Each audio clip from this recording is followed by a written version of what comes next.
Grabe to. Nabuking na Rowena Guanzon, big pasabog, Boying na shock dito.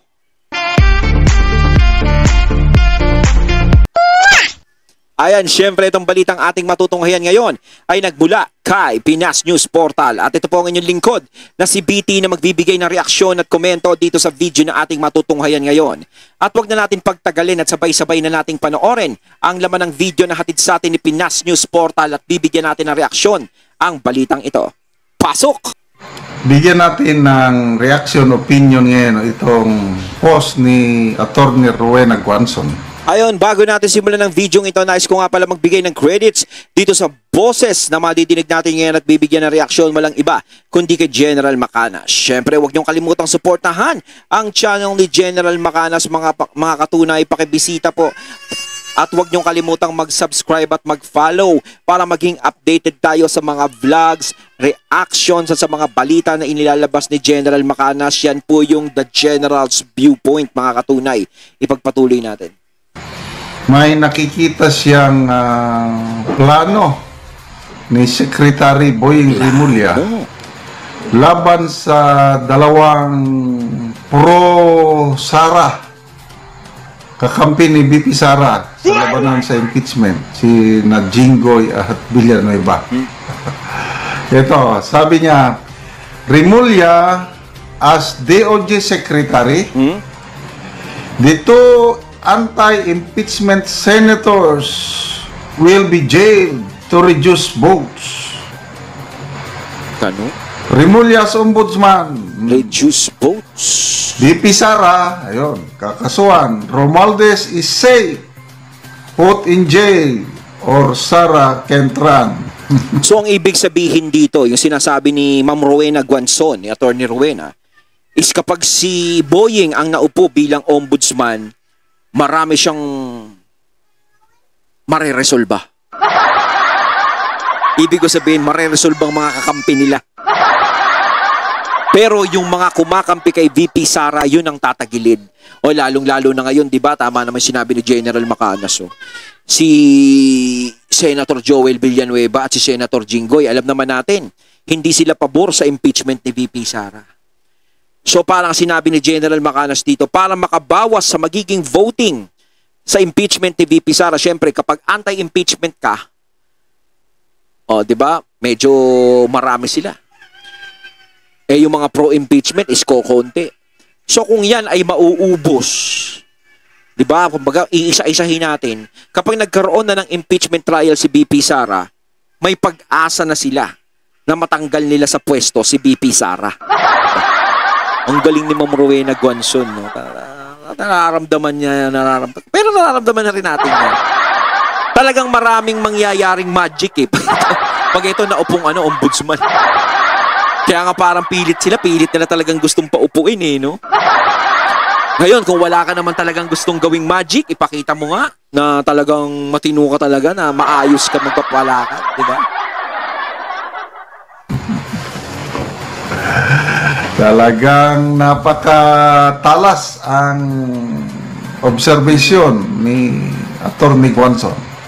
Okay, so nang dahilan sa testimony ng isang Engineer Alcantara, yun na, ang bilis. Ang NBI magsasampa na nag-recommend na, sasampahan ng complaint o kaso sina Senator Jinggoy and Senator Villanueva. Alam naman natin ang stand nila, anti-impeachment, ayaw nilang ma-impeach si BP Sara. So kasama sila sa minority. Kasi kung intact yung minority na siyam, kung magsampa sila ng impeachment case laban kay BP Sara next year, buo yung siyam na boboto sa acquittal ni BP Sara, useless pa rin. Kahit ilang beses silang magsampa, automatic na yung 9 minority block. Kaya ito, kumbaga parang ang lumalabas dito, ang ibig sabihin, ang pinaka-last last choice na lang nila, kumbaga ang last option na lang talaga at last plan nila is si Boying ang dapat maupo bilang ombudsman.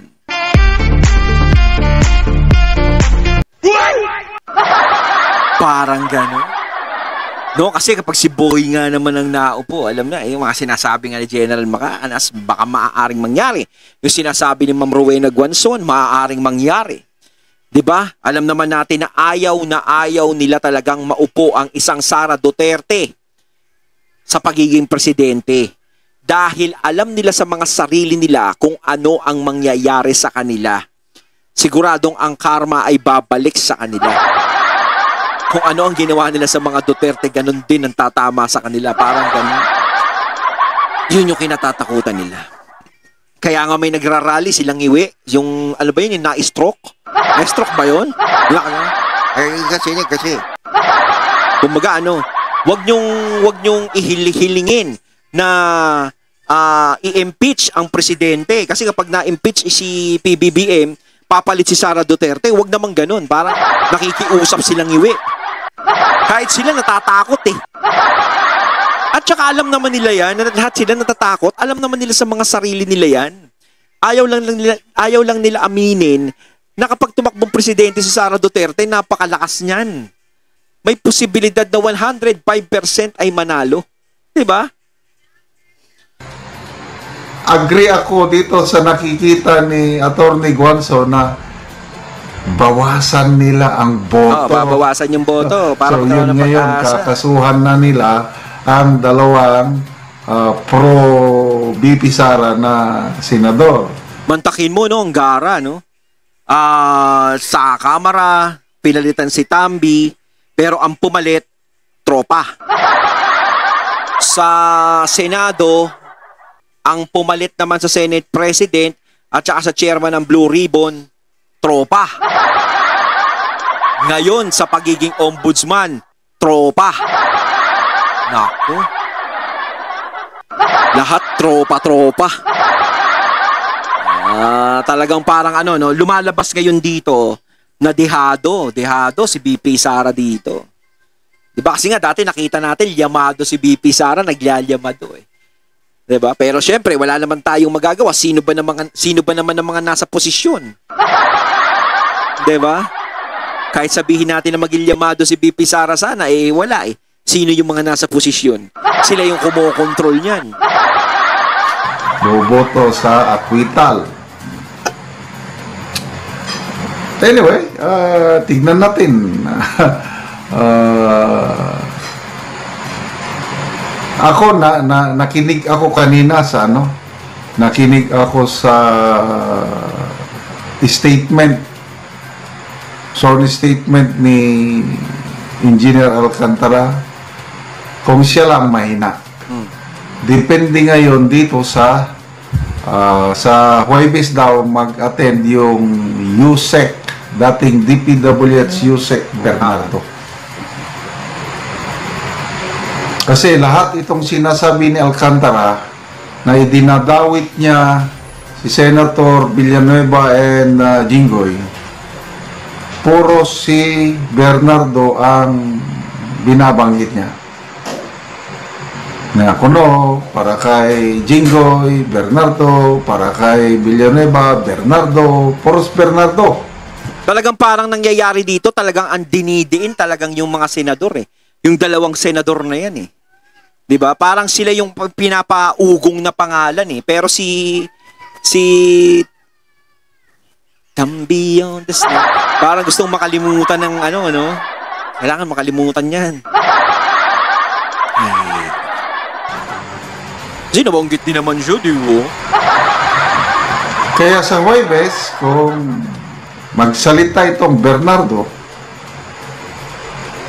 kung papaboran niya o corroborate, parehas sila ng sinasabi na oo, totoo yan, na ganitong milyones napunta kay Estrada, itong perang ito napunta kay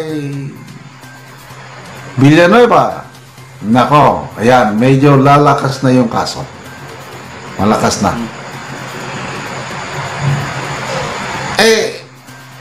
Nag-iisa pa lang si Alcantara na nagsalita. Sampa na kagad ng kaso. Ano ba yan? Bilis, no? Kaya ako, Talagang mapapaghalata, no? Talagang gusto sila talagang ma-sequester. alanganin ako dyan. Granting. Granting na lang na masampahan nila ng kaso. Prosecution. Prosecutor's office. Granting. Kapante. Ihindik ng piskalya ang dalawang senador iakyat sa korte na ngayon. Kahit may kaso sa korte, it will take time bago makonvict. Yes. I don't know kung saan ba ito, ombudsman ba? Ay nako, tama pala. Hindi pala dadaan ito sa prosecutor. NBI, doon ba sa ombudsman isa pa? Hindi ko pa So it's either ombudsman or ano, it will take time. Kasi kung ombudsman, sabihin natin, ombudsman si Remulla, iindik niya si Villanueva at isasampa sa Sandigan. Sandigan, it will take time. Hindi mo naman makukonvict agad. Ang final conviction, aabot pa sa Supreme Court. Kahit may kaso si Gaya yung apilan. Senator Jinggoy and Villanueva granting, ang pagkakala ko, pwede pa rin silang makaboto. Kahit may kaso. Ganun ba? Pwede pa rin? Hindi pa naman sila natanggal na senador. Hindi pa naman. Tignan nyo si okay pala.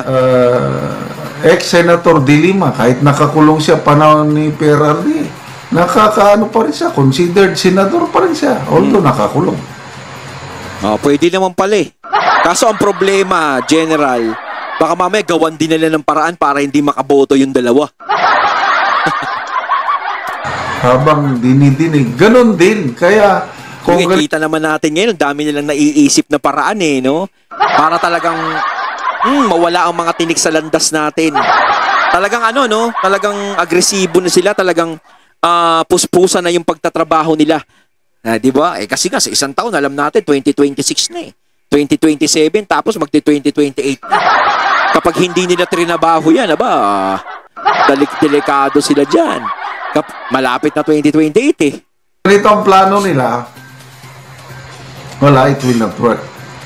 Or, ayan, iipitin, pigaw ng pigaw para bumaliktad ang kanilang, bumaliktad ang boto nila. Kailang hindi, ito si Jinggoy, di prinsipyong tao rin ito. Ayaw niya. Yan, iba. Kasi nga nangyari sa tatay mga niya. Mga prinsipyo sa tingin ko lang kumbaga ayaw nang maulit ni Jinggoy. Kaya it will not work. Granting na hindi sila makaboto. Nandyan pa Senator Suberi. Naku, ano ba yan? Sa tingin mo ba, General Macanas, kailangan pa ba natin magtiwala dyan kay Suberi? Ano sa tingin niyo mga katunay? Kayo mga katunay. Ano ba? Pagkakatiwalaan pa ba natin si Suberi? Parang ganyan. Nasa majority. Pro-Sara yan. Sigurado ba yon? Si Senator Pia Cayetano. Naku, isa pa yan eh. Parang wala din akong tiwala dyan, General. Pia, kayo mga katunay, may tiwala ba kayo? Pia kay... Siguro kung siya si Peter Alan Cayetano. Kumbaga kasi parang kahit magkapatid sila, magkaiba sila ng prinsipyo eh. Di ba? Patigtingin ko lang, iba sila ng pinaniniwala, iba sila ng paninindigan. Sara yan. Kaya kahit alisin nila si Jinggoy at saka Villanueva, may papalit. Paano yan pag kontrolado na, di ba? Yun ang mahirap. Yung may takot na sa mga puso nila. Kapag bumoto kayo ng anti-impeachment yan, nako. Sana matapang sila. Di ba? Yung may paninindigan din. Palit, nandyan pa yung 2 bilyar. Naku, yung bilyar. Ewan ko lang ha. Di ba nakita naman natin doon sa palitan sa Senado, Kita naman natin yung 2 bilyar kung kanino bumoto eh. Parang sila pa nga yung naglagay sa alanganin kay VP Sara eh. Diba? Oh, parang ako, nawawalan na ako ng tipo. Parang nasosolida na lang ako doon sa Siyam eh. Kaya maraming bala. Sana nga. Maraming susuporta kay Sana VP nga, Sara sana nga. pagdating sa impeachment na yan. Kaya to me, hindi ako nababala. Ayun, natating natunghayan ng video na nagmula kay Pinas News Portal. At syempre natunghayan natin ang boses na yon na binigyan natin ng reaksyon na nagmula kay General Macanas. Kayo mga katunay, anong masasabi nyo tungkol dito? Comment lang po kayo sa comment box. So once again, I'm BT and I'm out. Peace.